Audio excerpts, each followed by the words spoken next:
Relance du programme Esprit de vie. Le ministre des Transports, Voies de communication et désenclavement veut révisiter la convention avant l'octroi de 500 nouveaux bus. Pour Marc Kila, cette révisitation va permettre de renforcer le critérium d'acquisition des bus, garantir le mécanisme de sûreté et de recouvrement pour ne pas retomber dans les erreurs du passé. Conçu pour les déplacements aisés des populations urbaines, réduire sensiblement le taux d'accidents routiers et favoriser l'émergence d'une classe moyenne, vœu du chef de l'État Félix Antoine Tshisekedi, le programme gouvernemental Esprit des vies peine à s'effrayer un chemin.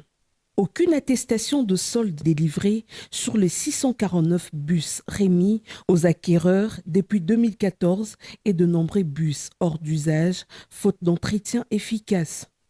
Devant ce constat alarmant, le ministre de Transport, Voies de communication et des désenclavements, Maître Marc Kila, a réuni le mercredi 19 avril dans son cabinet de travail en présence de la vice-ministre Séraphine Kiloubou, l'association de propriétaires des véhicules affectés au transport en commun APVECO et le groupe Tambola, GT en sigle, ainsi que la coordination du programme Esprit des vies.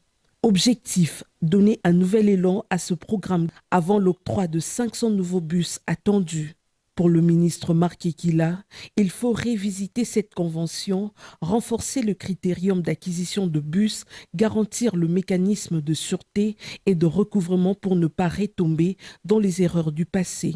Marcel Chamba et Gauthier Moussengé, respectivement présidents de la PVECO et du GT, ont reconnu le faille et évoqué la nécessité d'y remédier. Son Excellence nous a demandé de faire un travail, de préparer un travail. Et chaque structure que nous allons nous mettre ensemble pour ressortir un nouveau contrat. Un contrat programme, un contrat de partenariat avec le gouvernement où nous devons faire en sorte à écarter, éviter tout ce qui s'est fait pour le moment et qui a conduit à cet arrêt. J'étais content, j'étais d'accord avec le nouveau critère qu'on va instaurer pour acquérir le bus. Pour ce faire, un cadre de travail a été créé sous la supervision de la vice-ministre Séraphine Kiloubou.